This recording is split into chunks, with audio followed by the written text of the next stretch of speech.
Here's a question. Is President Trump a socialist? So far in his second term, he has approved a U.S. chip sale to China in exchange for 15% of profits, signed off on the sale of U.S. Steel in return for a government golden share, strong-armed law firms into providing free services to his administration, told companies like Walmart to eat the costs of tariffs, secured a 10% government stake in Intel just the other day. And now today, Commerce Secretary Howard Lutnick said the Pentagon is weighing equity stakes in defense contractors.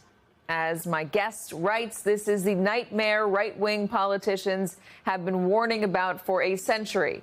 The era of small government is over. Joining us now, former Republican governor of Ohio and MSNBC political analyst John Kasich, Christine Romans, and David Graham are still with us. This is David's piece. He is the author behind it.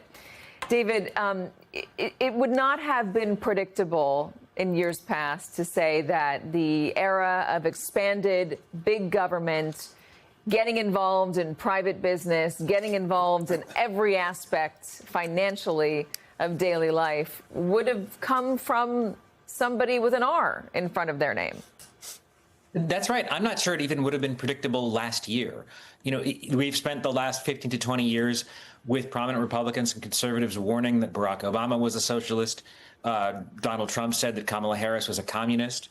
They've argued against state intrusion into things. And what we see now is the most intrusive federal government since Franklin Roosevelt, probably, really entering into all areas of American life. They're, aggressively trampling on states' rights. They're getting into business with private companies. They're telling private institutions how to conduct their business. It's really a remarkably sprawling state. But this isn't a left-wing version of socialism. This is a right-wing version of socialism. What's the difference, David? Well, I think what we see in common is state control. It's like a directed economy. What we see indifferent are the kinds of proposals that they're following. We don't see a Trump administration that wants to build social services, for example, or expand the social safety net. It's the opposite. And in fact, the payroll of the government is dropping. But we do see them wanting to assert control over private business, assert control over private institutions. And that's to achieve the policy ends of the Trump administration. It's to combat wokeness. It's to go after civil rights regulations. It's to go after putative crime in Democratic-run cities and states, for example.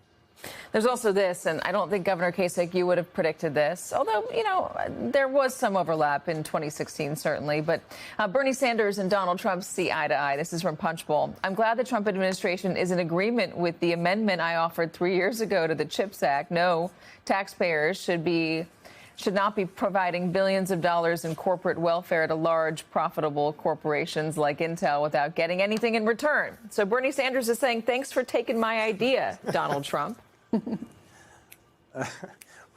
Well, Katie, here's really the question. We can see what Trump is doing. And if you take, for example, tariffs and, these investments in these companies, which, by the way, I set up an economic development operation in Ohio when I became governor.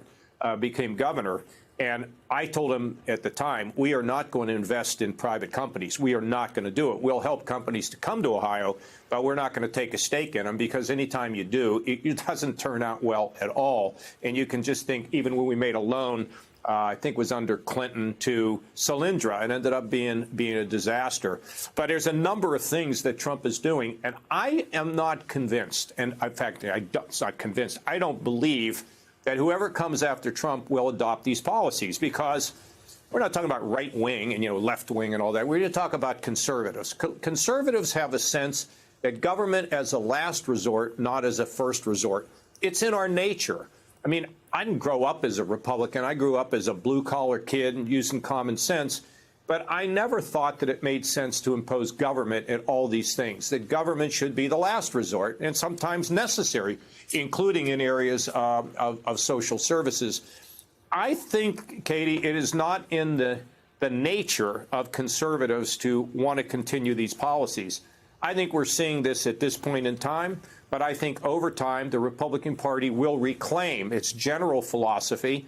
And I don't think this is what the future is going to portend for Republicans or for the country, for that matter. What evidence do you have to support that belief, Governor? I think, Katie, it's the nature of who you are. It's the nature of being a conservative as opposed to being the nature of what it is to be a liberal. And, you hear a lot of Republicans complaining about what they see happening, but they don't say much. But you move on from Trump, who's obviously an incredibly powerful figure that dominates the Republican Party. But this is our second nature is to resist the growth of government, and you saw it really throughout most of modern republicanism. Although I must say, George W. Bush and his administration spent a ton of money. I mean, we had budget surpluses and balanced budgets when he came in, but they spent a lot of money. I always like to say, What happens is Democrats like to spend, Republicans like to spend too. They just feel guilty about it. But in terms of intrusion into the private sector, it's just not our nature to want to do that. You kind of knee-jerk against it the same way that Democrats feel that government ought to be more involved in many different things. That's how I see it. This is about Trump. Like, when you talk to the people who support him in these endeavors, you say, you want Democrats to be making these kinds of investments and decisions in American industry? They say, no. This isn't for other people. This is because Trump does. This is Trump's wheelhouse. He is such a good manager. I'm not kidding. It's a kind of a cult of personality that it's okay. Kind of. If Trump does it, but it's not necessarily a new wind in the Republican Party. There's the Trump Republican Party and the traditional. Why do they have such trust in Trump? Is it that they trust him or they're afraid of him? Either that or he projects strength, and he is still doing this cabinet meeting. I think we're on 3 hours now. It has been 3 hours of him. You got to give it to him, the endurance. He projects strength, but he's not actually projecting strength. But let's talk about what's going on behind the scenes and whether that's strong. We have this story about DOJ and the Social Security Administration and all of our data, all of our personal data, the stuff that would make it easy to steal our identities and make our lives very difficult. Right. This whistleblower complaint from someone at the Social Security Administration that said that some of these DOJ, even short-timer DOJ workers or DOJ affiliated people uploaded sensitive data of Americans into an unsecured, unverified cloud structure. I don't know how all that stuff works, but essentially a real concern here. And the Social Security Administration releasing a statement saying, we take these kinds of concerns very seriously. But it just shows you, sort of like the move fast and break things, the Silicon Valley kind of mentality in the early days of this administration. This would suggest they were breaking things. Yeah, all of our data. All of our personal information. Christine Romans, thank you so much for joining us, as always. You're welcome.